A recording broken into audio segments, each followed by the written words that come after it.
l'émission Saveurs divines. Cette bonne nouvelle du royaume sera prêchée dans le monde entier pour servir de témoignage à toutes les nations.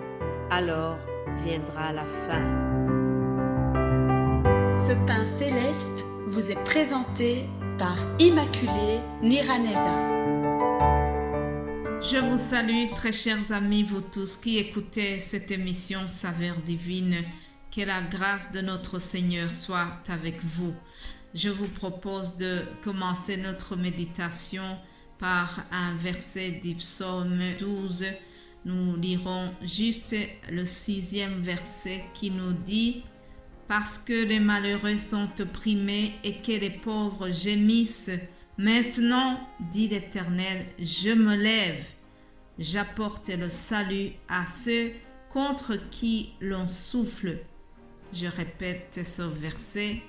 Parce que les malheureux sont opprimés et que les pauvres gémissent, maintenant, dit l'Éternel, je me lève, j'apporte le salut à ceux contre qui l'on souffle. Mon frère, ma sœur, il y a une bonne nouvelle ce matin, c'est que l'Éternel se lève de son trône de gloire pour toi. Alléluia.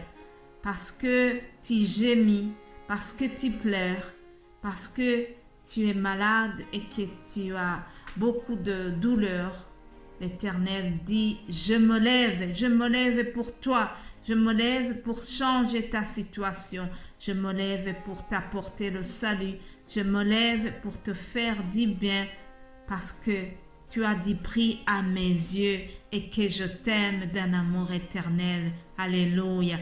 N'est-ce pas merveilleux, chers amis, de savoir que l'Éternel se lève pour changer notre situation aujourd'hui.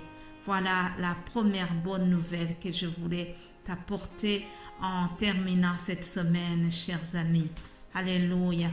Peut-être que vous n'avez pas suivi les émissions depuis lundi. Si vous nous écoutez pour la première fois, je voudrais rappeler que toute la semaine ici, nous étions sur le personnage de Josué avec un titre ou un thème qui nous dit « Fortifie-toi et prends courage ».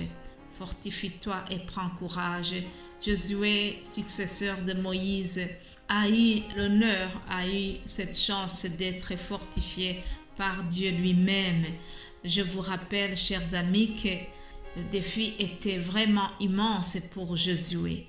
De plus, vous savez qu'il avait succédé à un leader qui était vraiment le plus influent de tous les temps. Josué, c'était un leader qui a été très important, très influent.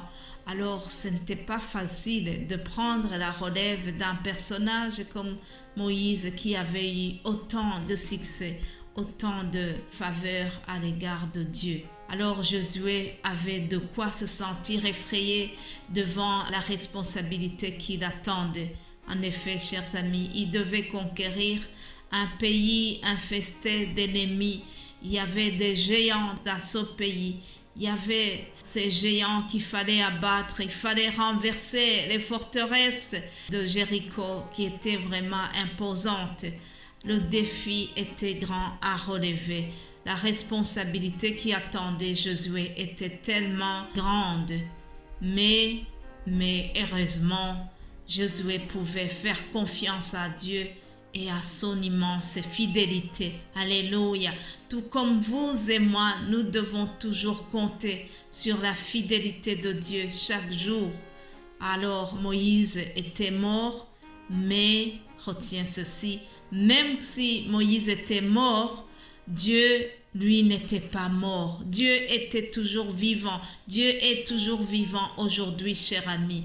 Peut-être que tu as perdu un être cher. Peut-être que tu es dans le deuil et que tu es vraiment dans l'angoisse et la détresse. Mais je vais te dire que ton Dieu est toujours vivant et il est toujours actif. Alléluia. Fortifie-toi et prends courage. Si tu as l'impression que tu as tout perdu, non, il te reste encore Dieu. Lui, il est encore vivant. Alléluia, chers amis. Vous savez, parfois, la vie peut nous sembler effrayante et les obstacles peuvent nous sembler insurmontables, mais Dieu est avec nous. Nous n'avons absolument rien à craindre. Alléluia. Si Dieu est avec nous, nous n'avons vraiment rien à craindre. Lorsque Dieu marche avec nous, nous pouvons être forts et courageux et sentir vraiment que Dieu est là pour nous fortifier. Alléluia. Alors Josué aussi pouvait se fortifier en Dieu et surtout Josué devait trouver la force. Devinez où? Il devait trouver la force dans la parole de Dieu. Alléluia. En effet, c'est dans la parole que nous puisons la force. Lisons dans le premier chapitre de Josué, au verset 8, on voit que Dieu lui donne ce conseil. Il lui dit « Aie soin de répéter sans cesse les paroles de ce livre de la loi. Médite-les jour et nuit afin d'y obéir et d'appliquer tout ce qui y est écrit, car alors tu auras du succès dans tes entreprises, alors tu réussiras. » Alléluia. Voilà la clé de la réussite, chers amis. La première clé de sa réussite, c'est que Josué devait lire la parole de Dieu et devait méditer la parole de Dieu. Et alors, si il se tenait à cette discipline, il devait réussir, il devait avoir succès dans toutes ses entreprises. N'est-ce pas un bon conseil? Dieu aussi nous demande de lire sa parole aujourd'hui, de la méditer jour et nuit. Voilà, si nous voulons réussir ce que nous faisons, si nous voulons vraiment rester à l'écoute de Dieu, la meilleure façon de communiquer avec lui, le moyen que Dieu a choisi pour nous parler, pour nous fortifier, c'est plonger nos regards dans sa parole et méditer la parole chaque jour. Voilà, chers amis, là, je vous le dis et je me force à le faire aussi parce que je ne suis pas du tout meilleure que vous. C'est un exercice de chaque jour. C'est un effort de chaque jour parce que le diable est là pour nous distraire. Il veut nous proposer autre chose, des choses qui pourraient nous empêcher d'avoir le goût de la méditation, le goût à la parole de Dieu. Mais nous devons veiller, faire attention à cela. Voilà, chers amis, Josué donc devait plonger son regard dans la parole de Dieu et méditer chaque jour la parole. Et c'est à cette condition-là qu'il allait réussir.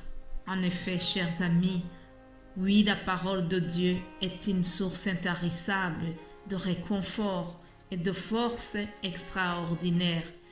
La parole de Dieu, c'est un guide qui est pratique, qui nous aide à savoir quoi faire dans toutes les situations de la vie. Elle nous éclaire, elle nous montre comment nous conduire dans la société et comment entretenir avec Dieu une bonne relation de qualité. Elle nous montre aussi ce que Dieu apprécie, ce que Dieu veut de nous. Tout cela, nous allons le savoir au travers la parole de Dieu. Alléluia.